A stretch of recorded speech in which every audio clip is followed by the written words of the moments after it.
Hello बच्चों, यह video कामचोर नामक चैप्टर का दूसरा पार्ट है। ठीक है, जो कि क्लास 8 के लिए है और हम आगे इस चैप्टर को समझते हैं। तूफान गुजरने के बाद पता चला कि प्याले खाली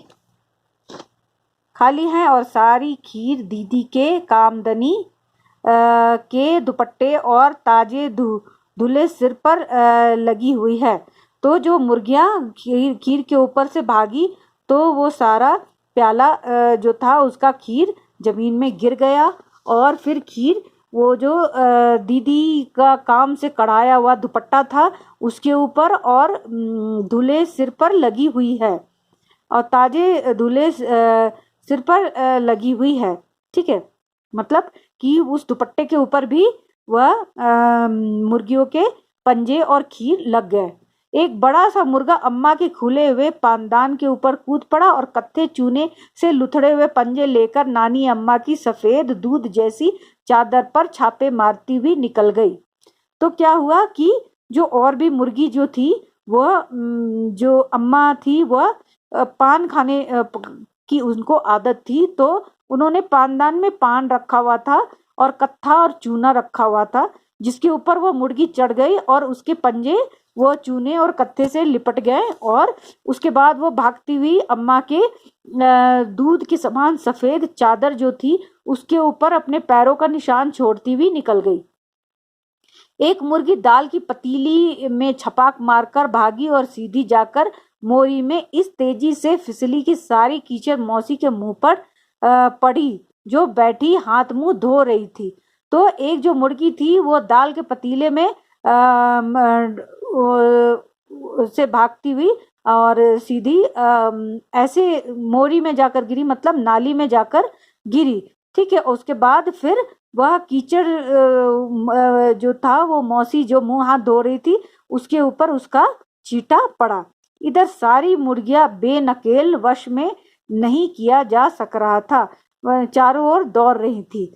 अब भी दरबे में जाने को राजी न थी, मतलब वो मुर्गियां इन बच्चों के वश में नहीं आ रही थी और दरबे में जाने के बजाय इधर उधर भाग रही थी।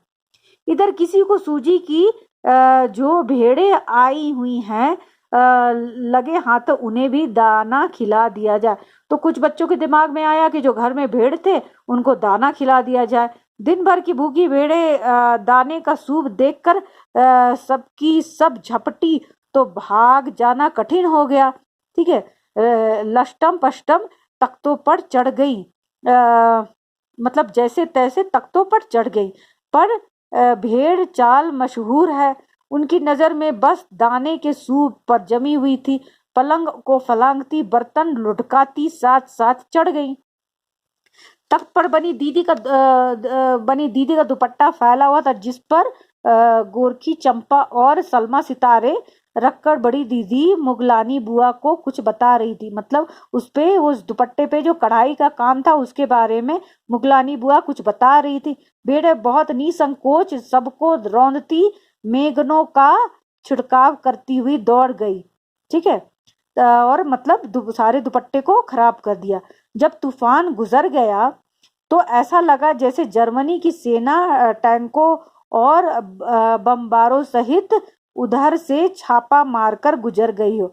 मतलब ऐसा नजारा वो सामने आ गया जैसे कि टैंकों से जर्मनी मतलब एक देश किसी के ऊपर चढ़ाई किया हो। जहां जहां से सूप गुजरा भेड़े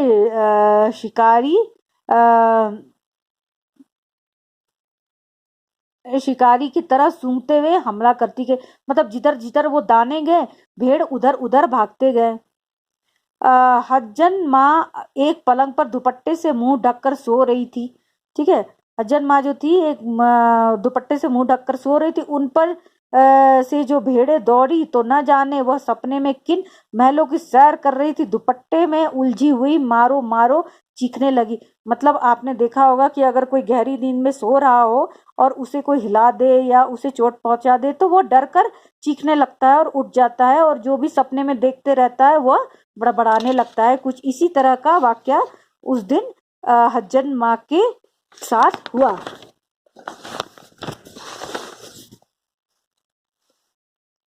इतने में भेड़ें सूप को भूलकर तरकारी वाली की टोकरी पर टूट पड़ी।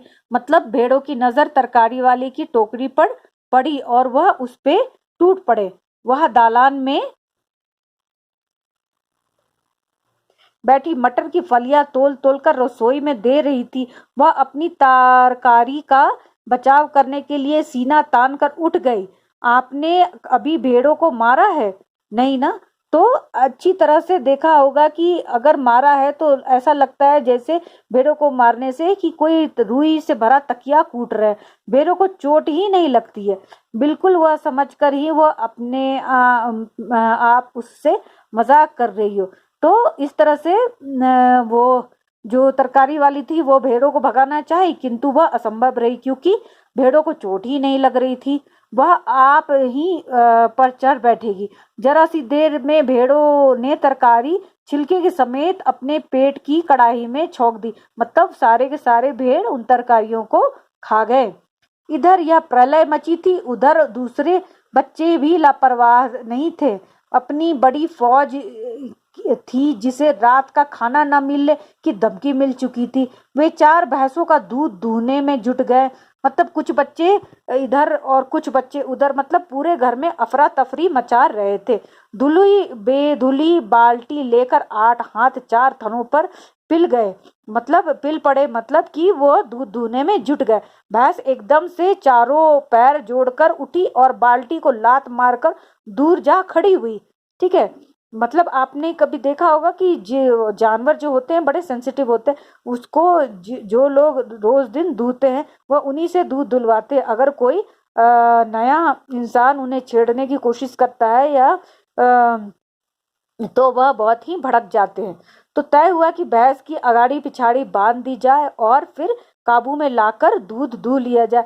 तो उन्होंने बच्चों ने सोचा कि भैंस के अगला पैर और पिछला पैर दोनों को बांध दे और उसके बाद फिर दूध दुआ जाए। बस धूले ही रस्सी उतारकर भैंस के पैर बांध दिए गए। पिछले 2 पैर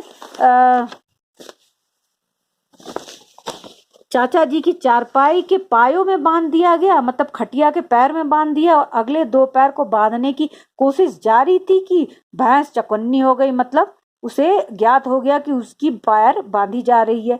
टूटकर जो भागी, जो पहले चाचा जी समझी कि शायद कोई सपना देख रहे, फिर वह चारपाई पानी के ड्राम से टकराए और पानी छलक कर गिरा। तो समझ में आया अभी तूफान में फंसे हैं। कहने का मतलब वह भैंस जब भागी तो चूंकि उसका पैर खटिया से बंधा हुआ था, वो खटिया लिए लिए भागी और वह खटिया जाकर पानी के ड्रम से टकराई। हाथ में भूचाल भी साथ में भूचाल आया हुआ है।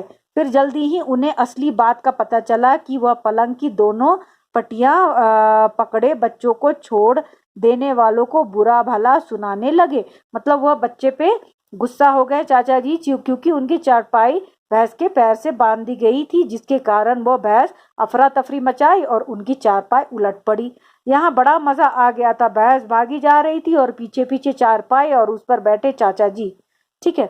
ओहो, यह भूल ही हो गई, यानी बछड़ा तो खोला ही नहीं, इसलिए तत्काल बछड़ा भी खोल दिया गया। अब भैंस का जो बछड़ा था बच्चों ने उन्हें भी खोल दिया। तीर निशाने पर बैठा और बछड़े की ममता से व्याकुल होकर भैंस ने अपने खुरों को ब्रेक लगा दिया। मतलब जब भैंस ने अपने बच्चे को देखा तो वह रुक गई। ठीक है। बछड़ा तत्काल जुट गया। दूहने वाला गिलास कटोरे लेकर लपके, क्योंकि बाल्टी तो छपाक से गोबर में जा गिरी थी। बछड़ा फिर बागी हो गया। ठीक है। तो जब बच्चे शांत भैंस को देखे तो फिर दूहने की कोशिश करे, जिसके कारण बछड़ा जो था वो भड़क गया। कुछ दूध जमीन पर और कपड़ों पर गिर गया। 2-4 धारे ग्लास कटोरी पर भी पड़ी। बाकी बछड़ा पी गया। यह सब कुछ मिनट की 3/4 में हो गया था। मतलब कुछ ही क्षणों में यह सारा तमाशा हो गया था। घर में तूफान उठ खड़ा हुआ था। ऐसा लगता था जैसे सारे घर में मुर्गियां, बेड़े, टूटे हुए तसले, बाल्टी, लोटे, कटोरे और बच्चे थे। ठीक है। बच्चे बाहर किए गए, मुर्गियां बाग में हकाई गई। मातम सा मनाती तरकारी वाली आंसू पोंछते हुए अम्मा और आंसू पोंछने लगी। और जो अम्मा थी वह इन सबको देखकर इतनी परेशान हो गई थी कि वो अपने मायके जाने की धमकी देने लगी थी, या तो बच्चा राज कायम रखेगा या मुझे ही रख लो। यह बात अम्मा ने उनके पिताजी से, बच्चों के पिताजी से कहा, नहीं तो मैं चली मायके। अम्मा ने चुनौती दे दी। और अब्बा ने सबको कतार में खड़ा किया, मतलब पंक्ति में खड़ा किया, और पूरी बटालियन, बटालियन मतलब पलटन, बहुत सारे बच्चों की जो समूह था, वह कोर्ट मार्शल, उनका बटालियन का कोर्ट मार्शल कर दिया। कोर्ट मार्शल जो होता है सैनिकों को मिलने वाला सजा होती है, ठीक है। तो यहाँ पे कहा जा रहा है कि उनके पिताजी ने बच्चों को भी सजा दी। अगर किसी बच्चों ने घर की किसी चीज को हाथ लगाया तो बस रात का खाना बंद हो जाएगा, ऐसी धमकी पिताजी ने बच्चों को दी। बच्चों ने यह लीजिए, इन्हें किसी करवट शांति नहीं। बच्चों ने कहा कि यह लीजिए, इन्हें किसी करवट चाहे। हम लोग ने भी निश्चय कर लिया कि अब चाहे कुछ भी हो जाए, हिलकर पानी भी नहीं पिएंगे। मतलब बच्चों ने भी फिर यह फैसला किया कि अगर हमें रात का खाना न मिलने की धमकी दी जा रही है तो हम भी खाना नहीं खाएंगे, काम नहीं करेंगे।